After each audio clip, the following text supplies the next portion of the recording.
The season's highlights of the San Francisco 49ers are brought to you by United, the airline the pros fly. Fly the friendly skies of United.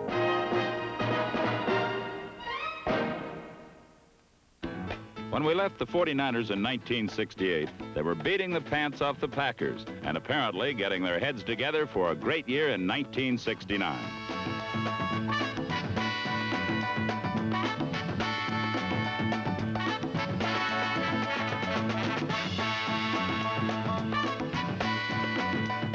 With training camp a sweat-stained memory, the 49ers charged into 1969, but could win none of their first 5 games. They were beset by recurring mistakes and crippling penalties, which invariably became points for the opposition.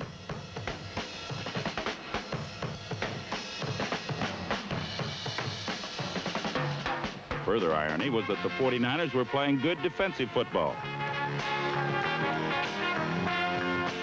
Led by Stan Heineman, number 80, the defense attacked in waves, or as individuals, but all too often an opponent was able to break away from trouble and turn a would-be loss into a positive performance.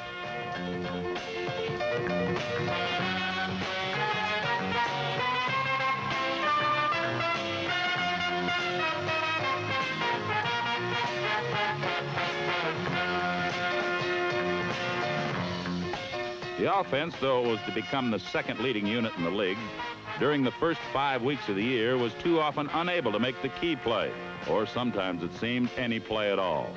Misery became the first third of the season, and the best the 49ers could do as a team was hold on to a tie with the Washington Redskins. However, there was one great effort that, had it come out differently, might have changed the course of the season. The overall excellence of the first game with the Rams kept the early hopes alive. Quarterback John Brody's passes were being caught and held on to, both the tough ones and the not-so-tough ones.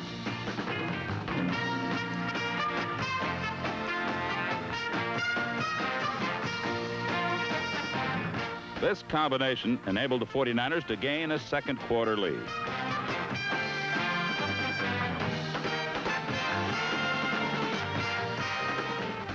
Inspired by the effort of its teammates, the defense worked out its own combination.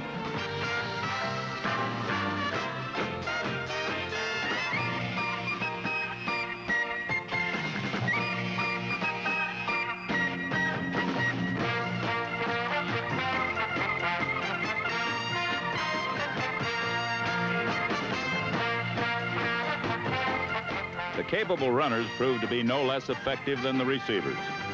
Ken Willard, number 40, and Doug Cunningham, number 42, made the Ram defense pay the price for being good.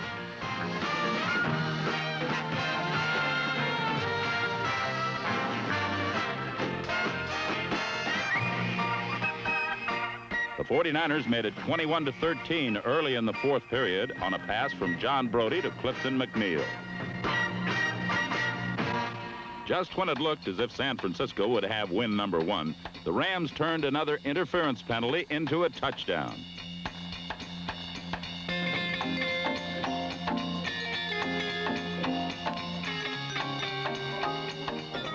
Roman Gabriel sneaked over for another, and the 49ers had 2 minutes and 37 seconds to do something about it.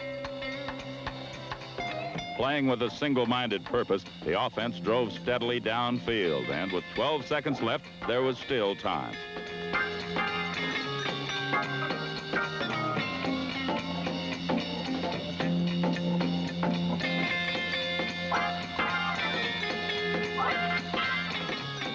The bitter loss reflected the paradox of capability and frustration that had characterized the season thus far. Ahead of them, a team they had not defeated for 13 consecutive games. Memorial Stadium in Baltimore has never been a pretty sight for the 49ers, nor anyone else for that matter. And the Colt faithful have become accustomed to winning this event with bored complacency. They looked onto the field to see their confident gladiators preparing for their victim. But today's contest has a change of cast. Steve Spurrier will play instead of John Brody, who aggravated a chronic shoulder ailment the previous week. Armed with a game plan designed to take full advantage of what he does best, Steve Spurrier proved equal to the challenge before him.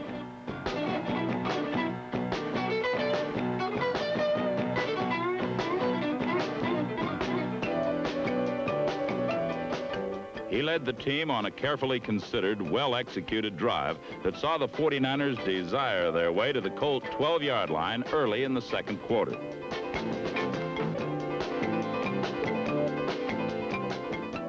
His touchdown pass to Bob Windsor was unfortunately caught in the second row. Though momentarily disappointed, the 49ers realized 3 points.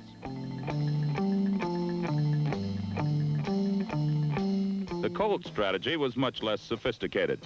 Through injury, the 49er cast has also changed on defense, and the Colts hope to victimize young Johnny Voigt, number 48, whose critical right cornerback position is an obvious target.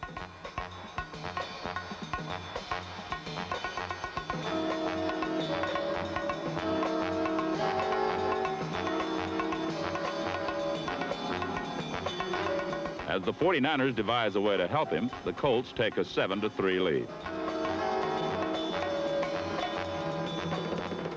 Members of the offense had their own victims in mind, and they were all wearing blue uniforms.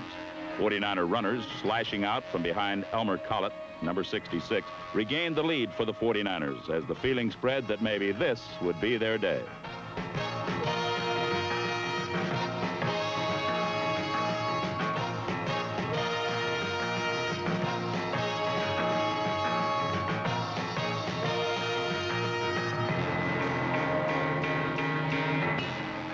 The 49ers had exposed a weakness in the Colt armor, and to the Colts' embarrassment, the first half was only the beginning. At the outset of the third quarter, tackles Len Rohde, number 76, and Cass Banaszak opened huge gashes in the Colt defense, and Ken Willard trampled through the wounds. If there were any doubts about San Francisco's intentions, Dick Witcher's desire dispelled them.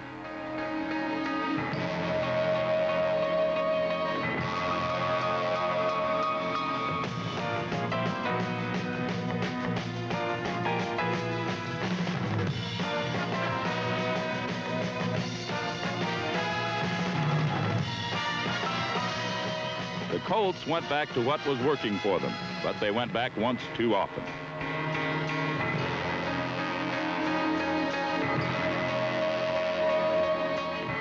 Johnny Voigt, the tormented, turned tormentor and picked off a pass intended for Jimmy Orr, and escorted by everyone except Spiro Agnew, tumbled deliriously into the end zone.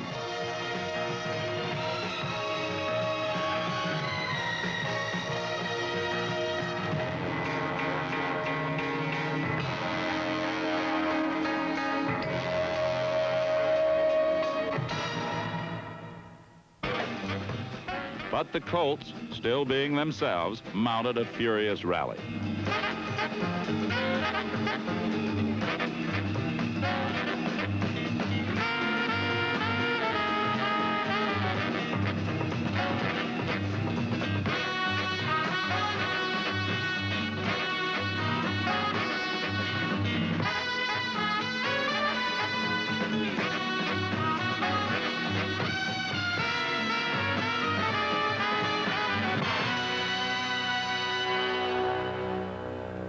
Even with 2 seconds left, Johnny Unitas could still deliver the win.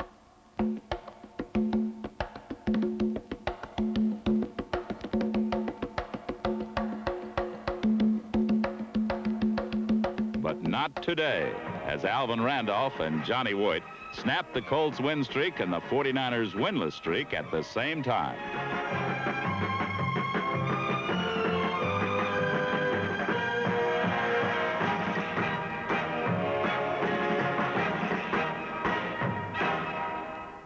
The Colt game had brought out the best in several young members of the team. Steve Spurrier had showed he could win, and he was called upon several times.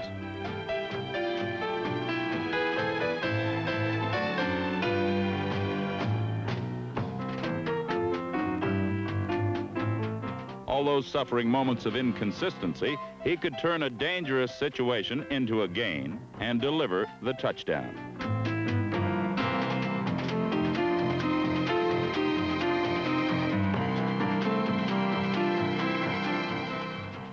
1969 also uncovered a natural in Gene Washington. The crafty rookie from Stanford became an instant star, and his brilliance earned him a berth on the Pro Bowl team.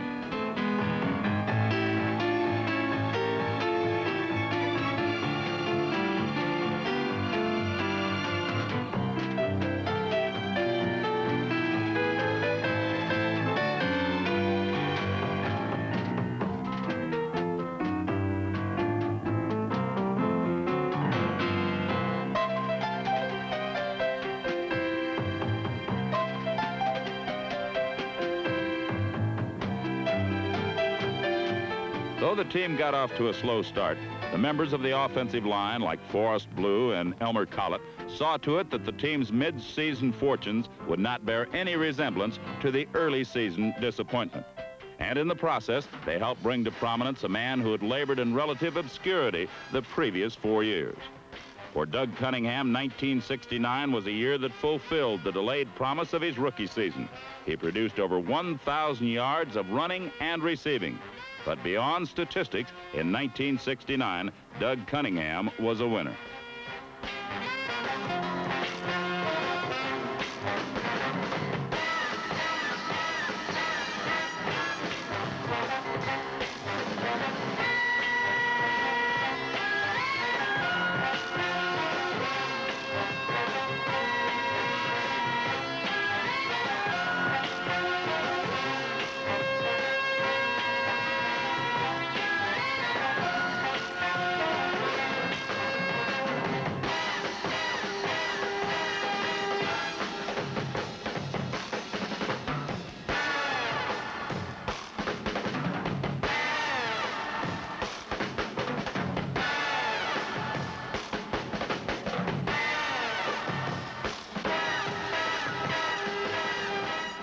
On November the 9th in Los Angeles, the 49ers, with John Brodie back and healthy, were ready to shatter the myth of Ram invincibility.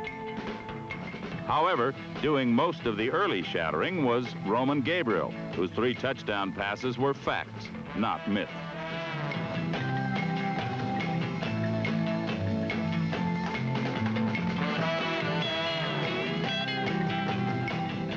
Even trailing as they did, John Brodie and the 49ers challenged both fact and myth.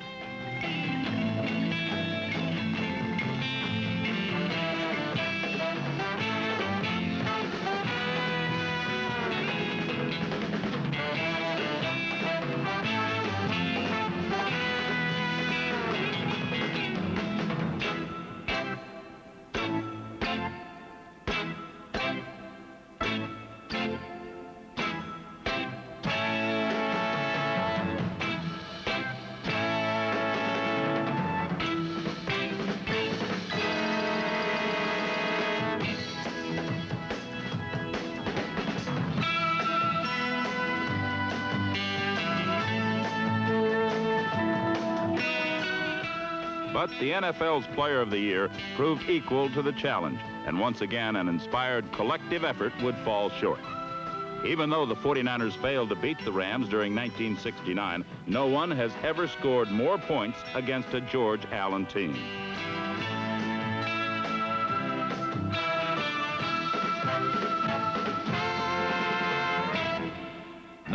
'69 was much less than John Brodie had hoped for. But during the last 7 games of the year, he completed over 60% of his passes and had only 5 intercepted, while all the time maintaining the offensive momentum required to win ball games.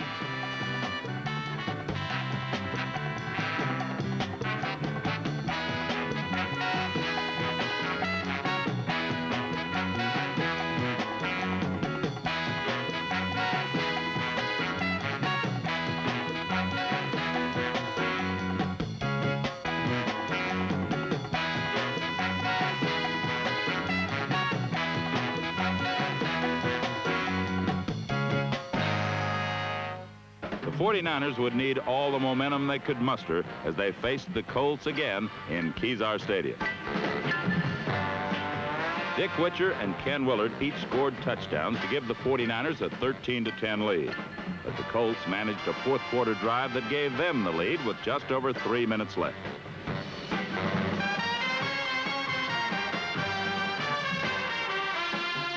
Determined not to let another one get away, Brodie and the 49ers didn't. Clutch performances by Bob Windsor, number 89, and rookie Jim Thomas, number 24, allowed the 49ers to claim what was rightfully theirs.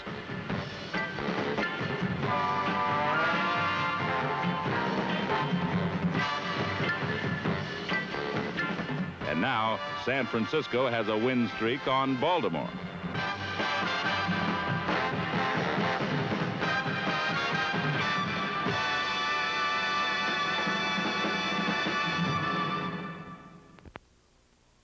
After their harrowing loss to New Orleans, the 49ers embarked on a journey that was about as promising as a 10-cent movie in a penny arcade.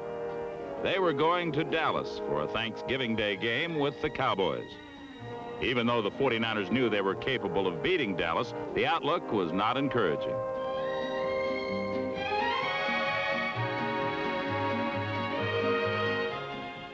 Of course, the 49ers made the trip by United Airlines. 23 of the 26 teams in professional football fly the friendly skies of United.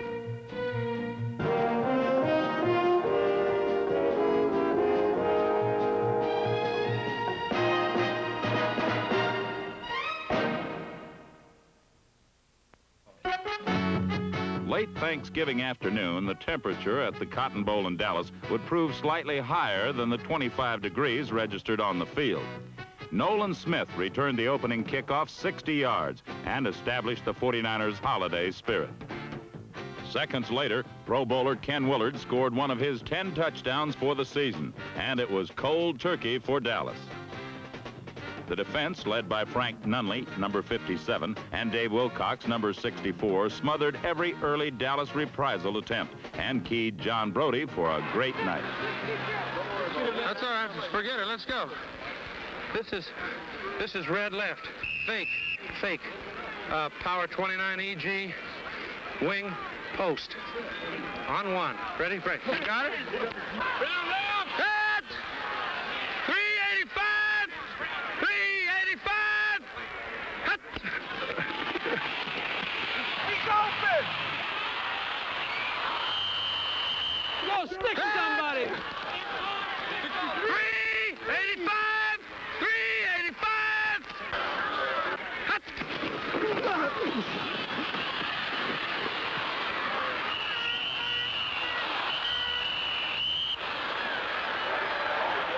But the division title-bound Cowboys were just not that easy. They quickly regained a lead and made life miserable for John shortly thereafter. All right, Doug, this time, give me that. Tuck, give me that 8-yard out. Red right pattern 55, X pinch release, half back out, on one, ready, break. Streak it, G. Streak. That. 395, 395. Here he comes. Hut.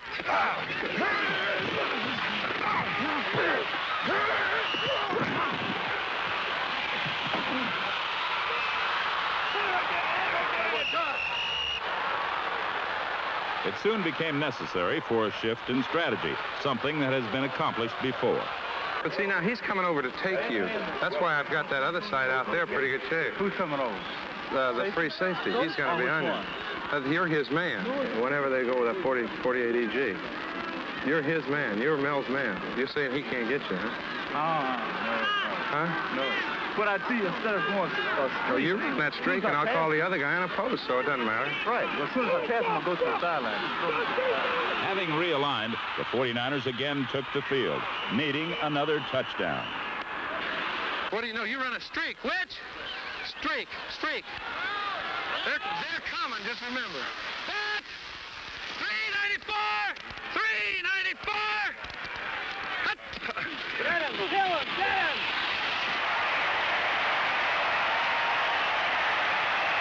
How about another post, Witch? Another quick post? Huh? How about that same post again? I'll hit you this time. This red right, and you get that streak, team. This red right. Fake. Power 48 EG. Wing post. On one. Ready, break. That.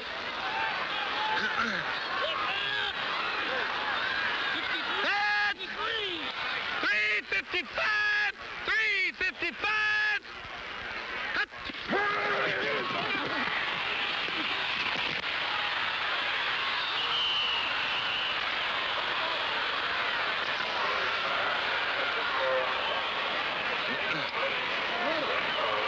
This is red right Dallas special. On one, ready, break. What are you running? Stay in. 328!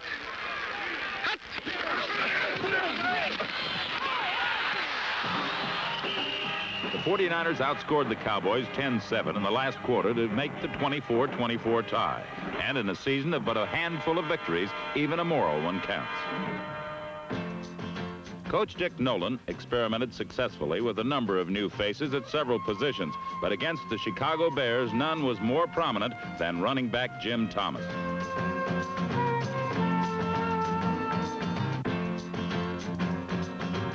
They caught him once, and then he was gone.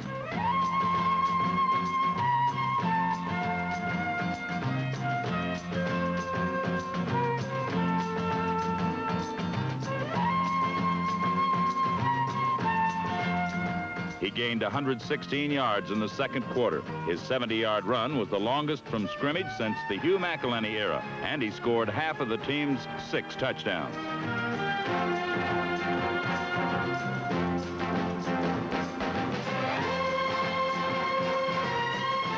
The offense was getting it all together as Bill Tucker, number 45, contributed 2 more touchdowns in his free-for-all style.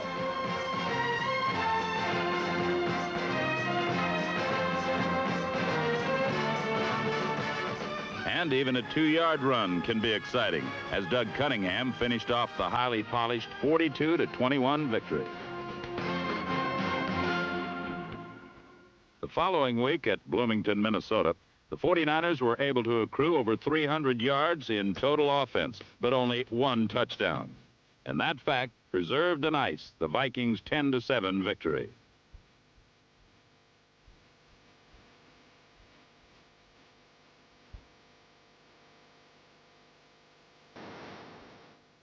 The last week of the season saw a ball-hawking band of Eagles swarm into Kezar Stadium and build a 13-0 nest before John Brody came in to direct 2 touchdown drives.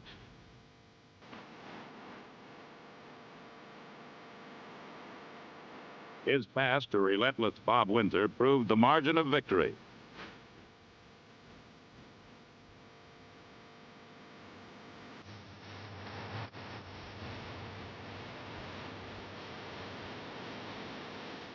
But when the Eagles rallied, Len Eshmont Award winner Jim Johnson made the key play to save the game.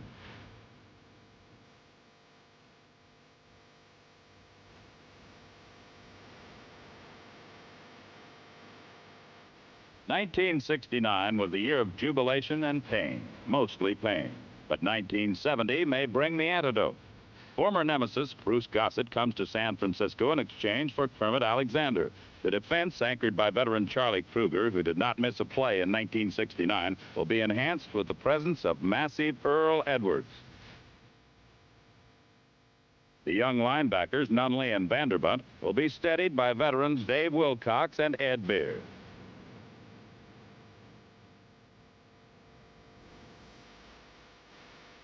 Combine this with the stars of the offense, the highly promising draft, and the pleasant prospect of Candlestick Park. 1970 may be the year the San Francisco 49ers cease to be a team for any given Sunday and become a team for all Sundays.